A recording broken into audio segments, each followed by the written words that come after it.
Hola chicos, bienvenidos a lo que es el ciclo ordinario virtual 2018-2.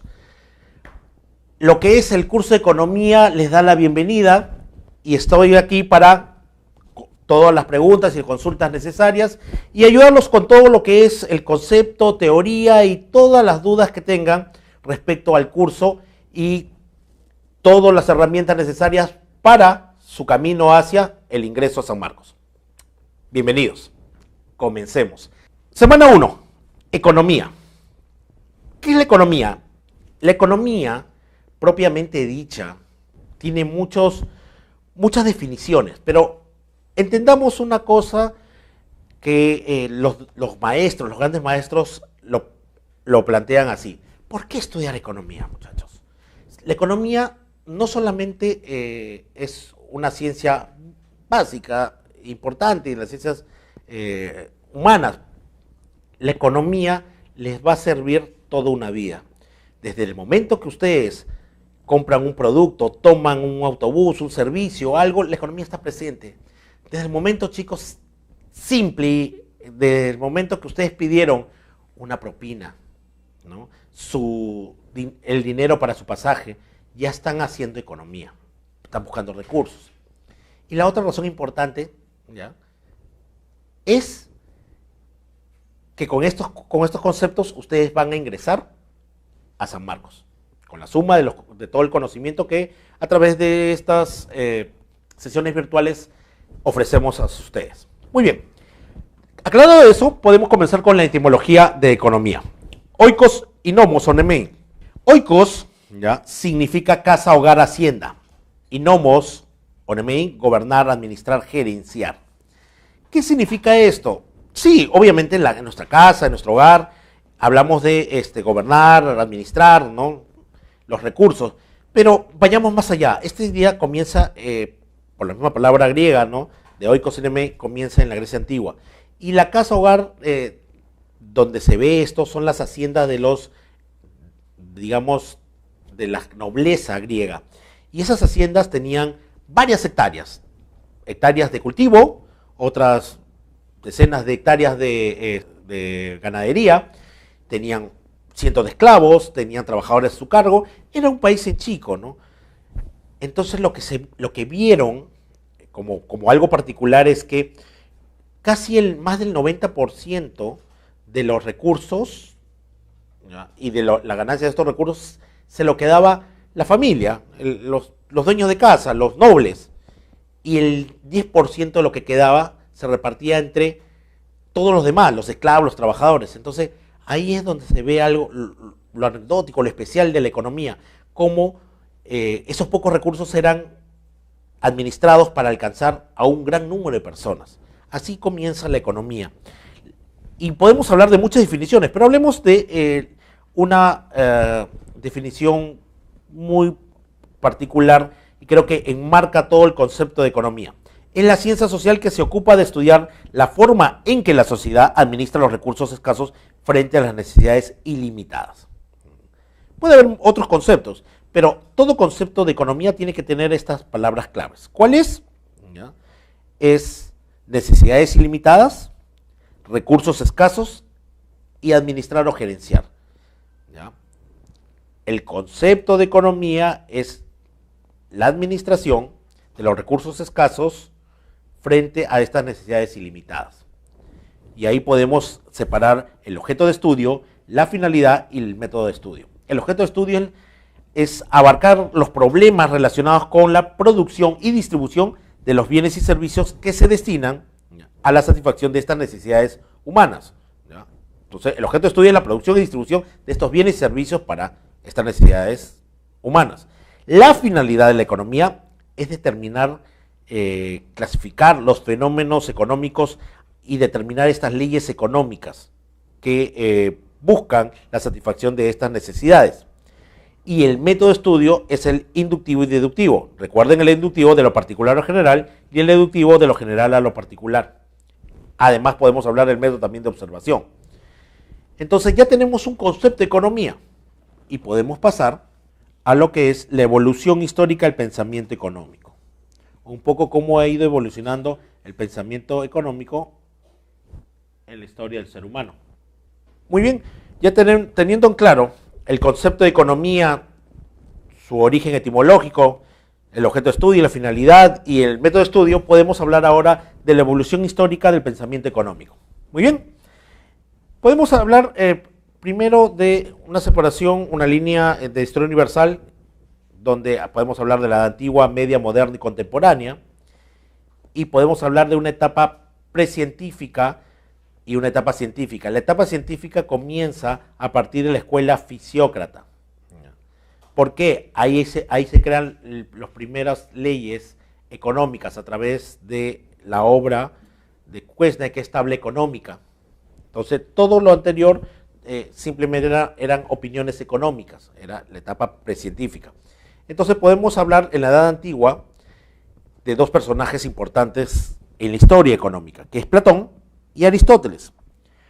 Mientras que Platón tiene un corte más, para que ustedes puedan entenderlo, un corte más socialista, no es que le pongamos el concepto, sino es un corte más socialista porque piensa más en bienes comunes, etc. Aristóteles lo tiene más un tema liberal, si podríamos llamarlo de alguna forma. ¿Por qué? Platón analizó la estructura política y económica del Estado a través de los compuestos de la especialización de la economía. Decían que la riqueza se lograba a través de la especialización, mientras que para Aristóteles la riqueza se lograba por otras cosas, ¿como cuáles? Bueno, la riqueza se puede lograr, para Aristóteles la riqueza se puede hallar a través del interés, a través de manera natural, que es el trabajo, y a través de la acumulación de bienes en el tiempo. Vamos a explicar primero el concepto de Platón. Primero, Platón habla de la especialización como la forma de lograr riqueza. Él hablaba de la especialización, por ejemplo, en el tema de su estructura política y económica, a través de los gobernantes, guerreros y artesanos. Así dividía su sociedad. Y agregó a este concepto que las mujeres debían estar en lo que es la estructura guerrera y gobernante. ¿Por qué? Bueno, la razón es simple, creo que muchachos, la razón es que ¿quién hace economía? Economía en nuestro hogar. ¿Quién maneja la economía del hogar? Mi papá, no, tu papá es el que promueve, salvo casos particulares, pero quien ve que falta una cortina, quien ve que falta pintar acá, flores, que la lonchera esté, que la comida esté, es la mamá. La que organiza, administra el hogar es la mamá. El papá es un apoyo, trabaja, tiene los recursos, pero quien administra realmente, en su gran mayoría, vuelvo a decir, salvo casos puntuales, ¿no?, es la mamá. La mujer puede hacer varias cosas a la vez, entonces Platón era un adelantado a su tiempo. ¿Y por qué decía que la mujer tenía que estar en la clase guerrera? Por el tema de estrategia. Se ve el tema de estrategia. Ellos no querían que fueran, no sé, como la Mujer Maravilla, Xena Princesa Guerrera, de eso no se trata. Se trata de que ellos sean las generales, las estrategas de los ejércitos, fueran las gobernantes y las que dirigieran las naciones. Como hoy en día se da, las grandes mujeres presidentas en el mundo ya se han dado, las que dominan el mundo, ¿no? Comenzando desde la Dama de Hierro y terminando acá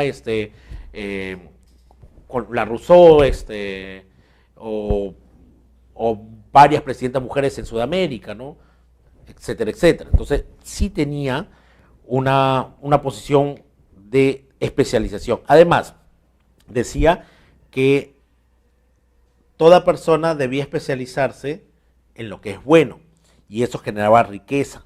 Entonces, decía que un país debía especializarse en lo que era bueno para lograr esa diferenciación, esa riqueza. Por ejemplo, sus ciudades-estado, ¿cuáles eran las más importantes en Grecia antigua? Eran Esparta, Atenas y Creta. ¿Y en qué se especializaban? Creta era la joya de Grecia y se especializaba en comercio. Atenas, los atenienses, se especializaron en cultura, deporte, y los espartanos se especializaron en milicia, por eso se despuntaban, por eso tenían una diferenciación frente a los demás. Y hablaba Platón sobre la ciudad, sobre lo que es el bien común, que los bienes que tienen las personas, los ciudadanos, no eran propios, sino eran y estaban a favor del Estado. Si el Estado mayor, es decir, el rey, se iba a la guerra, él iba con todo su ejército, que eran las personas, y las personas tenían que llevar todos sus bienes y ponerlos a disposición del gobierno-Estado. Eso por parte de Platón, pero por parte de Aristóteles, él dice, no, nada de que bien común, habla de propiedad privada, y él dice, si los ciudadanos ya pagan tributos, y ya te pago tributo por las cosas que me exiges, entonces yo tengo derecho a mis bienes privados, no a favor del Estado, son míos, dice. Y otra cosa es el tema de la riqueza. El tema de las formas de obtener riqueza, como les digo, eran tres. La primera era de manera natural. ¿Cuál es la manera natural de obtener riqueza? ¿Tú que me ves? ¿Cuál es la forma natural de obtener riqueza? Hoy, mañana y siempre será trabajar. La otra forma es la acumulación de bienes en el tiempo. ¿Ya? Obtengo riqueza con la compra de una casa, la compra de un auto, etc. Y la otra es con los intereses. Al prestar dinero yo gano un interés y así estoy obteniendo una riqueza. Pero, ojo, se habla de la condena de la usura, pero el quien habla de esto es en la Edad Media, es Santo Tomás de Aquino. Pasamos a la Edad Media. En la Edad Media tenemos también dos personajes importantes. En la Edad Media hablemos de la Edad Oscura, la Edad del Feudalismo, donde ¿ya? La religión cristiana buscó dominar el mundo y lo logró.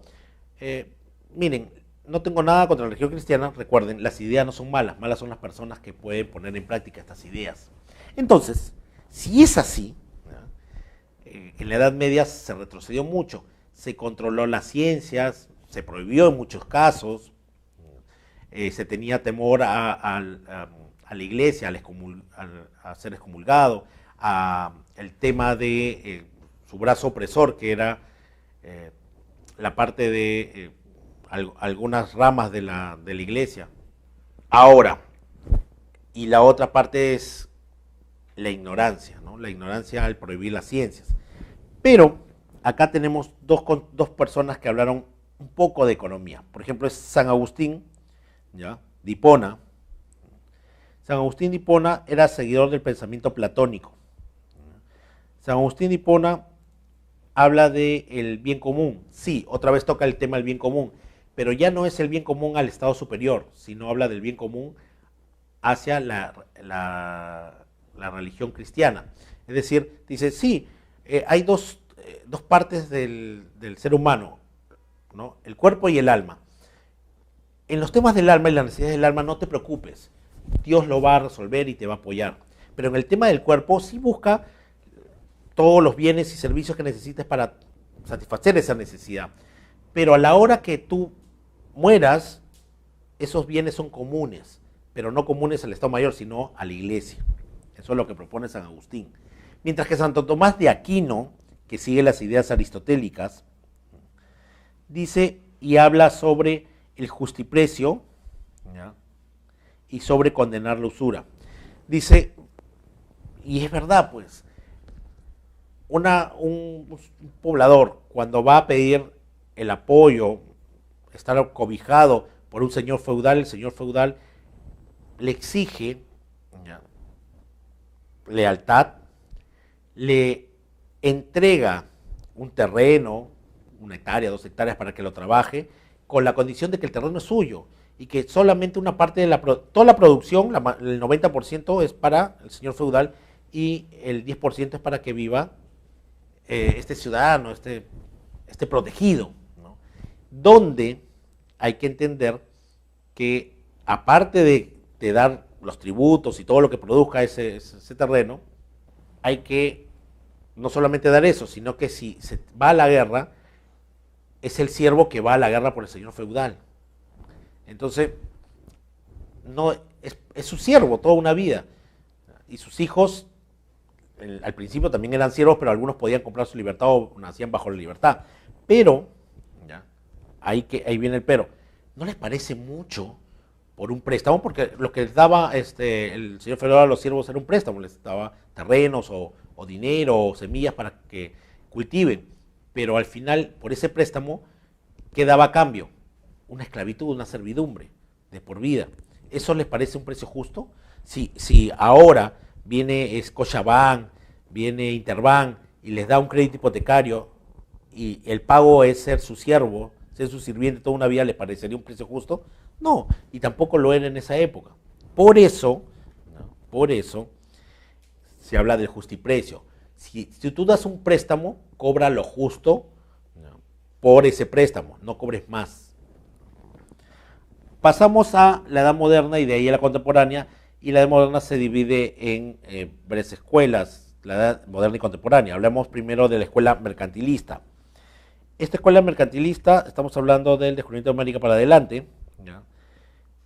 Aborda los problemas del origen de la riqueza de los países y de los modos de incrementarla. La riqueza, el principal concepto de la escuela mercantilista es que la riqueza se mide por aquel país que obtiene o produce más oro y plata, ¿ya? Por metal precioso. En esa época, estamos hablando de que eran los españoles quien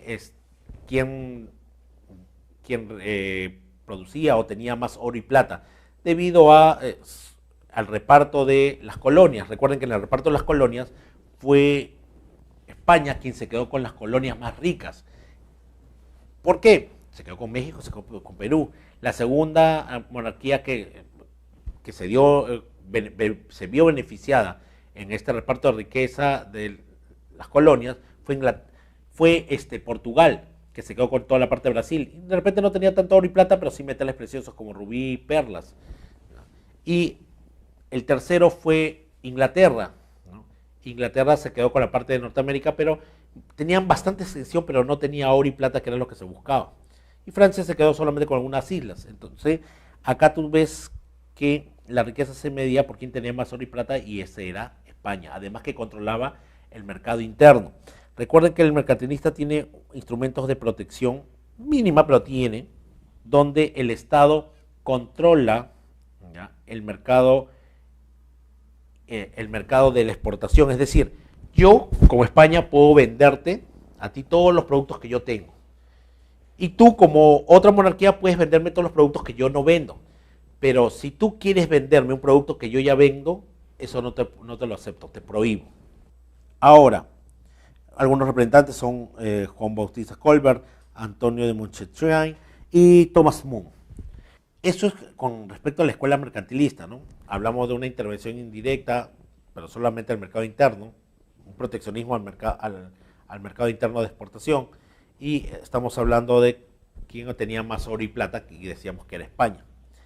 Después pasamos a la escuela fisiócrata.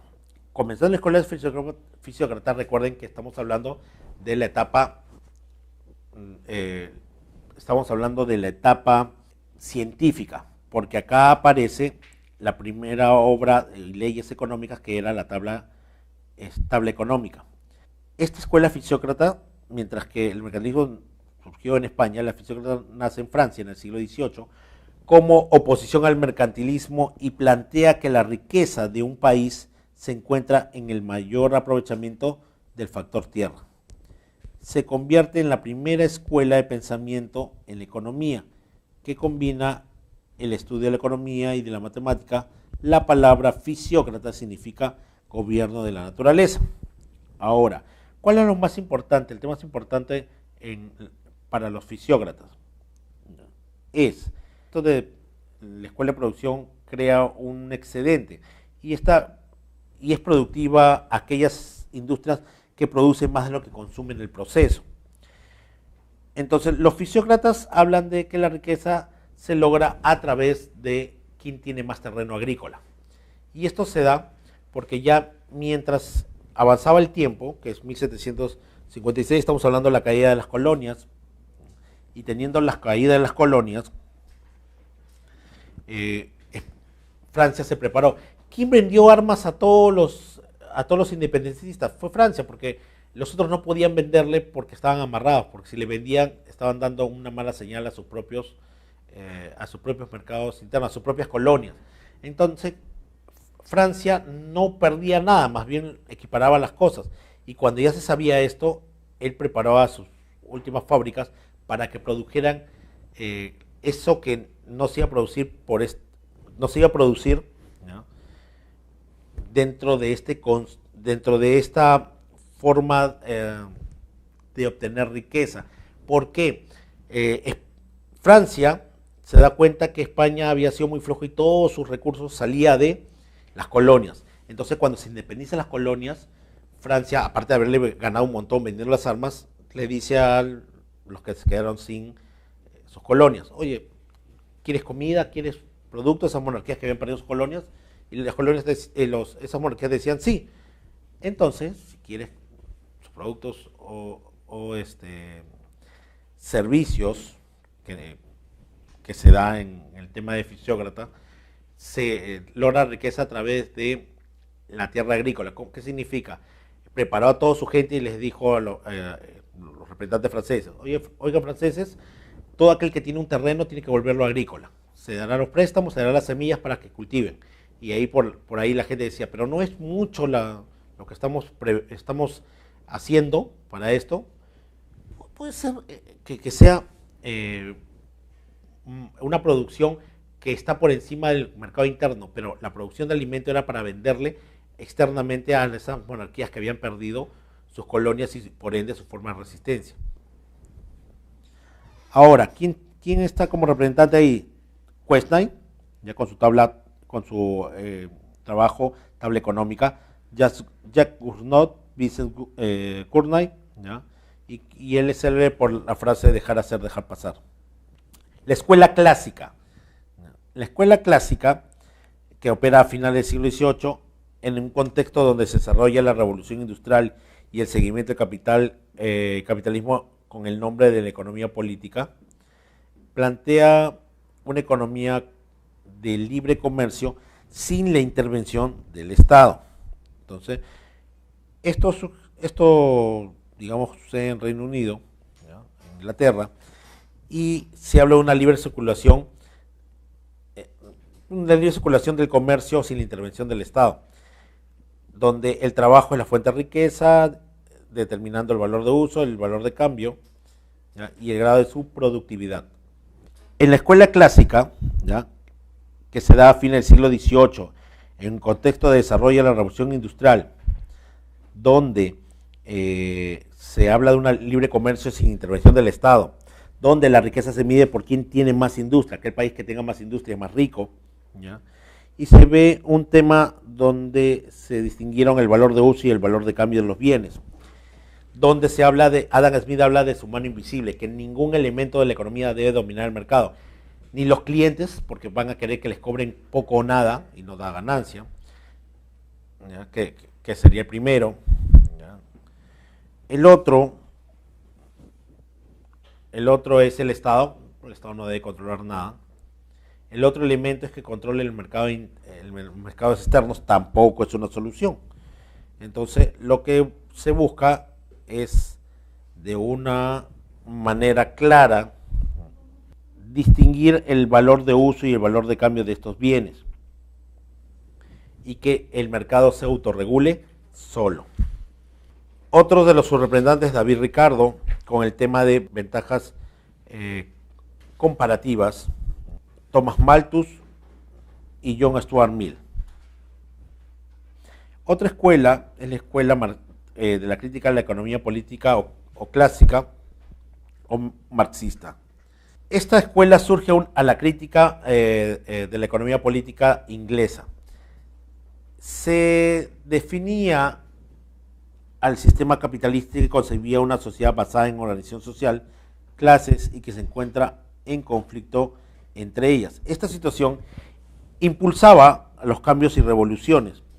El marxismo lo que dice es que mientras que en la escuela clásica había un concepto que era valor, trabajo o ergocracia, que para hacer un producto se tiene que sumar todo el trabajo de mano de obra directa, indirecta, el pago de traslado, etcétera, todo eso, se tiene que hacer un match entre lo que es el concepto de valor trabajo, que es diferente, valor fuerza de trabajo, ergonomía y valor fuerza de trabajo. El valor fuerza de trabajo simplemente tiene que ver con la escuela marxista. Es decir, para hacer un producto, un bien, ¿cuántos trabajadores u horas hombres se necesita? Marx hablaba o impulsaba la teoría de valor como trabajo sostenido. Y Marx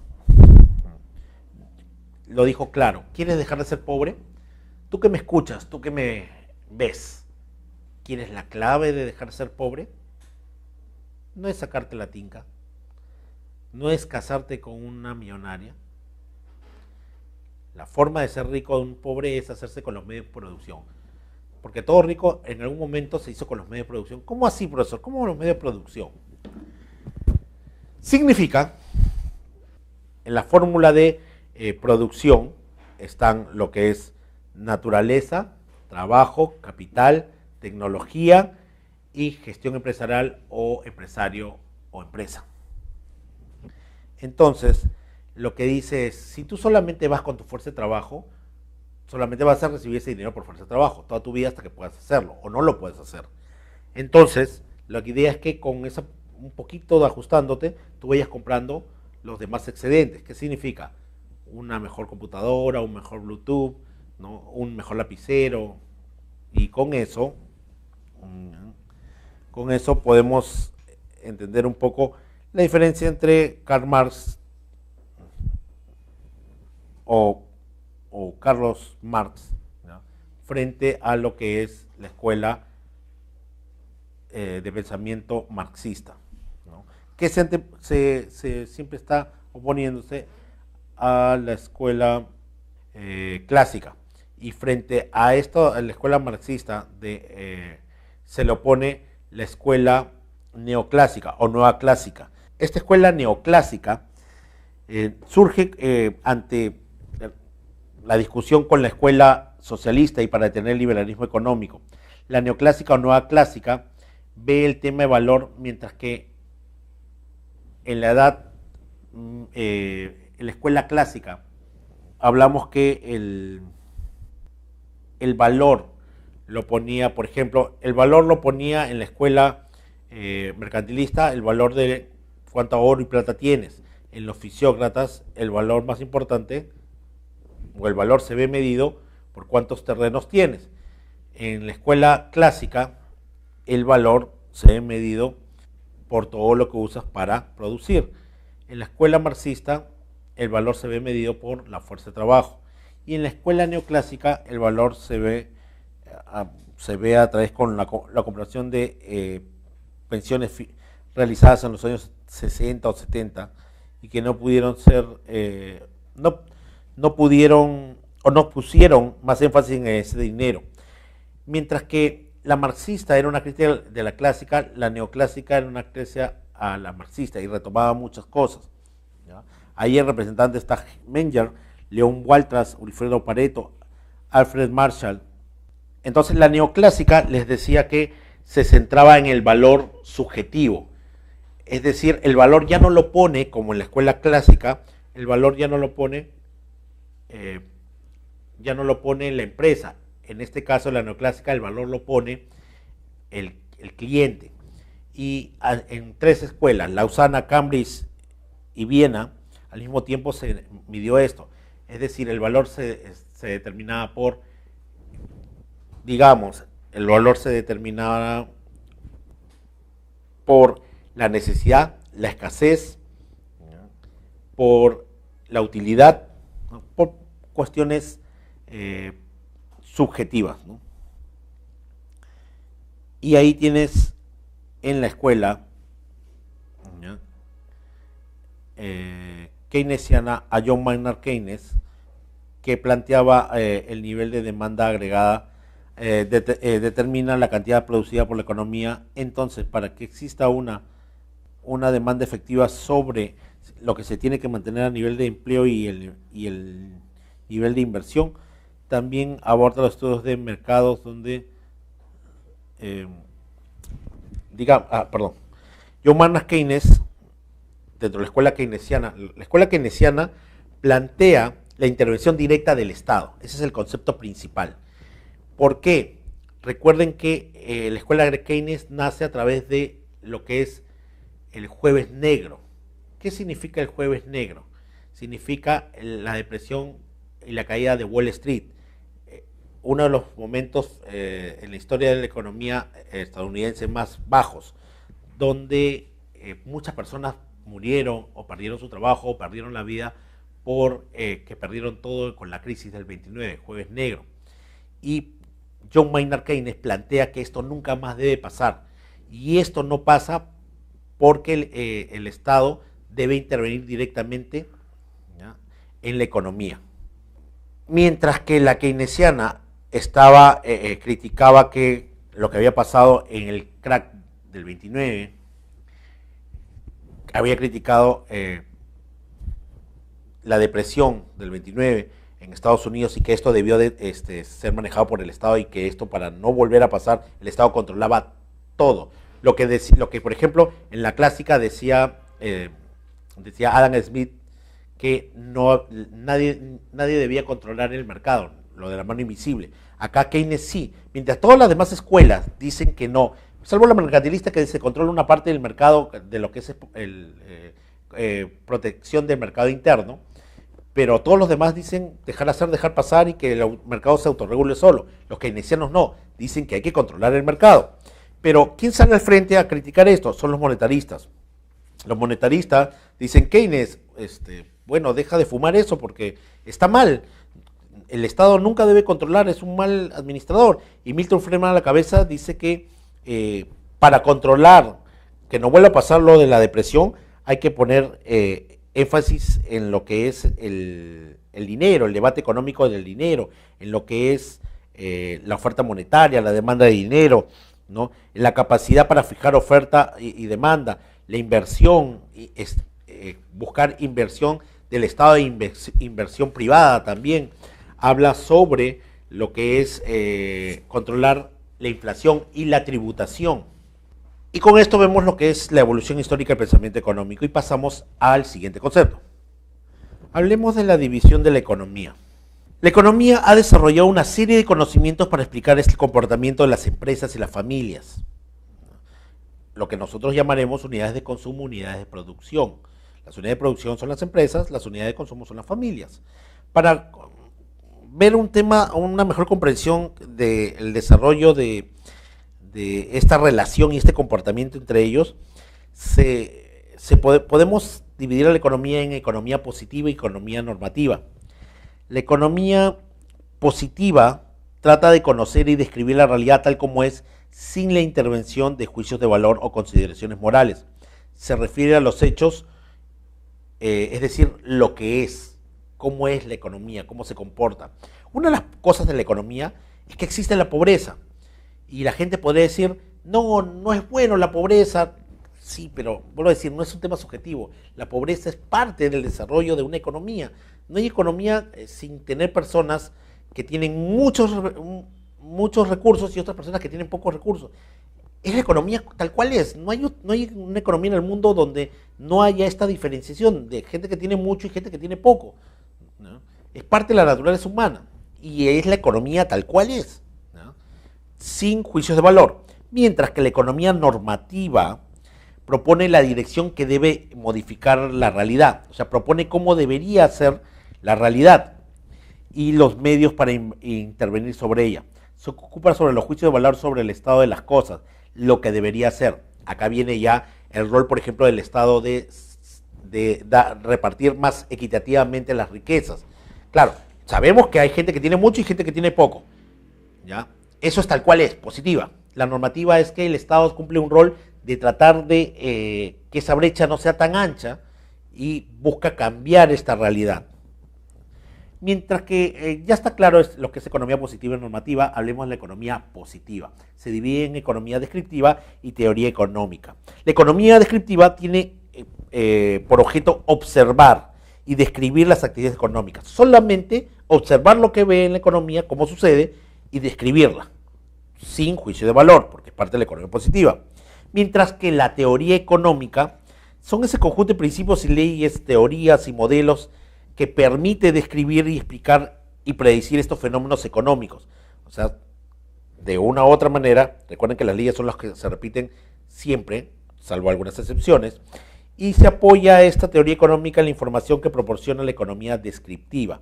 O sea, yo veo, observo, y la teoría económica, a través de lo que he observado y he descrito, puedo proponer algún principio o algunas leyes de cosas que se repiten o teorías y modelos a describir. En cambio, esta teoría económica se divide en dos, en micro y macroeconomía. La microeconomía es el estudio del modo en que las familias y las empresas, las unidades de consumo y las unidades de producción se relacionan y toman decisiones y cómo interactúan entre ellos. Solo se tienen en cuenta estas dos unidades económicas y su relación entre ellas. O sea, las empresas, las familias, las unidades de producción, las unidades de consumo y su relación entre ellos, eso es lo que estudia la microeconomía. Mientras que la macroeconomía lo ve de una forma más macro, más grande, a través de una observación conjunta de todos los elementos de la economía. Ya no solamente, ojo, ya no solamente de lo que es las unidades de consumo y las unidades de producción, sino también la intervención del Estado, los mercados internos, los mercados internacionales, ¿no? La cantidad de dinero, etcétera. Entonces ya explicamos un poco la economía positiva y cómo se fue subdividiendo. Ahora hablemos de la economía normativa. Ya decíamos que propone esta dirección de cómo debe modificarse la realidad. O sea, acá es como debería ser. Ya no es como lo vi. Busco modificar esa realidad. Y lo hago a través de políticas económicas. La política económica es el conjunto de directrices, órdenes, lineamientos, mediante los cuales el Estado regula y orienta el proceso económico del país, define criterios generales, define las estrategias generales de desarrollo, ¿no? La vinculación con el mundo. Lo que te está diciendo es cómo va a llevar su economía, y nuestra política económica es una política económica liberal y conservadora, ¿no? Mientras que esta política económica se divide en política fiscal y política monetaria. La política fiscal es el conjunto de acciones gubernamentales de gobierno que se refieren fundamentalmente a la administración y aplicación de los instrumentos discrecionales para modificar los parámetros de los ingresos, gastos y financiamiento del sector público, del fisco. Es decir, pretende influenciar en la demanda, pero en este caso mediante un plan de actuación de gastos e ingresos públicos. La política fiscal tiene que ver con la política de gasto e ingreso de un país, ¿no? De un gobierno. La política monetaria es la política económica que usa la cantidad de dinero como variable para el control, como variable de control para asegurar y mantener la estabilidad económica. Es decir, para ello pongo autoridades monetarias que usarán como mecanismo para controlar la moneda, el flujo de moneda y su estabilidad a través de la variación del tipo de cambio, a través de la participación de más dinero o menos dinero en el mercado, etcétera, como vamos a ir explicando en sesiones posteriores. Ahora hablaremos de los problemas económicos fundamentales, simplemente para decirles cuáles son los problemas económicos fundamentales, ¿ya? La sociedad identifica sus principales necesidades y qué tipo de bienes son los que adecuados para producir, y por lo tanto las familias y las empresas conocidas como agentes económicos se organizan a través, se organiza para decir qué bienes se deben producir y en qué cantidades. Y acá se responden a preguntas como qué producir, ¿no? ¿Para quiénes producir? Son preguntas que vamos a ir resolviendo en las semanas posteriores. Ahora, estos problemas de la economía se resuelven simplemente, por ejemplo, ¿qué bienes producir? Lo que demande las unidades de consumo. ¿Cómo producirlo? De acuerdo a los recursos que tengan las unidades de producción. ¿Para quién producir? Obviamente para las unidades de consumo, ¿no? Los bienes finales y algunos bienes intermedios para las unidades de producción. Ahora, dicho eso, un poco haciendo una antesala para las siguientes semanas, expliquemos si este último tema que son los sistemas económicos. Luego de haber respondido las preguntas que resuelven estos problemas económicos como qué producir, para quién producir, cómo producir, ¿no? Hablaremos ahora de estos sistemas económicos, porque el desarrollo de estos temas que son centrales los vamos a ir desarrollando en la siguiente semana. Por ejemplo, hablemos de los sistemas económicos. Un sistema económico es el conjunto de normas sobre la forma en que se organiza la actividad económica. ¿Cómo voy a organizar esa actividad económica? Y dar respuesta a tres cuestionamientos que plantea el problema económico, ¿ya? Que tiene que ver con las actividades económicas. Son todas aquellas acciones que ejecuta el hombre para producir bienes y servicios. ¿Cómo es eso? Lo que pasa es que este sistema económico va a resolver las preguntas que nos hicimos, que resuelve la economía: qué producir, cómo producir y para quién producir. Y esto voy a hacer a través de poder decir que las unidades de producción haga estos bienes y servicios que necesitan las unidades de consumo. Clasificaremos estos sistemas económicos en tres: la economía de mercado, la economía de planificación central y la economía mixta. La economía de mercado, las preguntas del problema económico se resuelven en el mercado mediante la interacción voluntaria de las personas.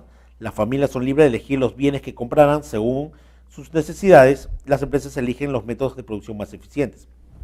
Hablamos de una economía de, si lo podemos decir y complementar como libre mercado, pero ese es un concepto un poco más amplio.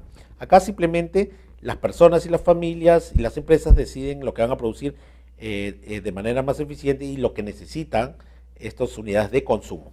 En cambio, la economía de planificación central, todas estas decisiones económicas se toman desde el gobierno central. La economía la planifica el gobierno central. Esta autoridad se encarga de resolver los problemas económicos mencionados, de qué producir, cómo producir. Es el gobierno quien dice qué debe producir, cómo producir y para quién producir, no teniendo en cuenta las necesidades de las unidades de consumo o de la demanda. En cambio, la economía mixta es un sistema económico que combina las dos anteriores. Por una parte, tiene en cuenta lo que quiere el mercado, ¿no? Y por otra parte, también hay una planificación de decisión económica. Sí, de repente el mercado quiere tener más unidades de un producto, pero viene la parte de asignación de bienes a través de estas decisiones económicas desde el gobierno central, donde la asignación de los bienes, el gobierno interviene para corregir algún problema de distribución, cuando hay más bienes para un determinado sector que para otro. Recuerden que uno de los roles del Estado es repartir más equitativamente los productos y servicios en la economía. Quiero terminar esta parte hablando de la eficacia, que consiste en alcanzar las metas establecidas para la empresa, y su diferenciación con la eficiencia. Pueden parecer iguales, pero no lo son. La eficacia consiste en alcanzar las metas establecidas en las empresas. La eficiencia se refiere a lograr las metas con una menor cantidad de recursos.